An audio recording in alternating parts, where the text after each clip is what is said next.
नमस्कार मुलांनो, आत्ता आपण नुकतीच गुरुपौर्णिमा साजरी केली. चला तर मग आज गुरुपौर्णिमेची गोष्ट ऐकूयात. खूप खूप वर्षापूर्वीची गोष्ट आहे. तेव्हा जगात काहीच ज्ञान नव्हतं. लोक गोंधळलेली होती. काय चांगलं काय वाईट हे कोणाला समजतच नव्हतं.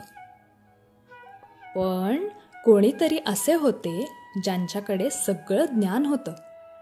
ते म्हणजे भगवान शंकर.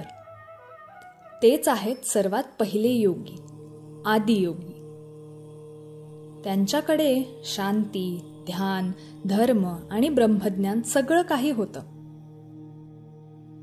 शंकरांनी आपल्या ज्ञानाचा प्रसार करायचं ठरवलं आणि त्यांनी त्यासाठी 7 ऋषींना बोलावलं, जसं की अगस्त्य, अत्री, भृगु, गौतम, जमदग्नी, वसिष्ठ आणि विश्वामित्र ऋषी. यांनाच आपण सप्तऋषी म्हणून ओळखतो.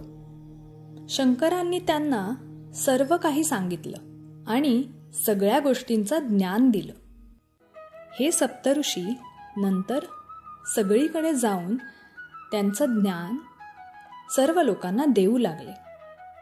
गावं, जंगलं, पर्वत आणि समुद्रकिनारे सगळीकडे. आणि म्हणूनच ते झाले जगाचे पहिले गुरु. बऱ्याच वर्षानंतर एक महान ऋषी आले. ते म्हणजे ऋषी वेदव्यास. त्यांनी वेद आणि पुराणं लिहिली आणि संपूर्ण ज्ञान जगापुढे मांडलं.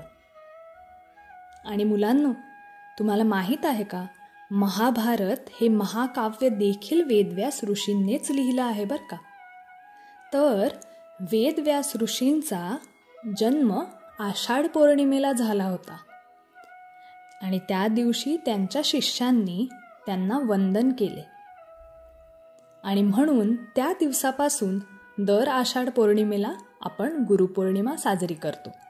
भारताला अनेक थोर गुरु लाभले, जसे की वेदव्यास, चाणक्य, स्वामी विवेकानंद, रामकृष्ण परमहंस, रामदास स्वामी असे अनेक थोर गुरु लाभले. तर गुरु म्हणजे नक्की कोण? तर ते फक्त ऋषीमुनी नाहीत. जे कोणी आपल्याला आयुष्यात ज्ञान देतं, काही शिकवण देतं, ते सर्व आपले गुरु. जसं की आपले आई बाबा, आजी आजोबा, आपले शिक्षक, हे सगळेच आपले गुरु.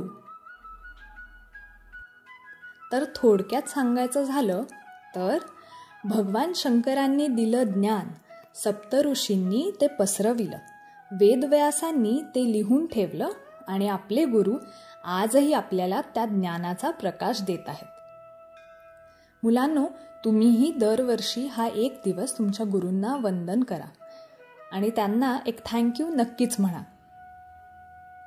अशा आणखी बऱ्याच व्हिडिओजसाठी चॅनलला लाईक, शेअर आणि सबस्क्राईब नक्की करा. भेटूया पुढच्या व्हिडिओमध्ये.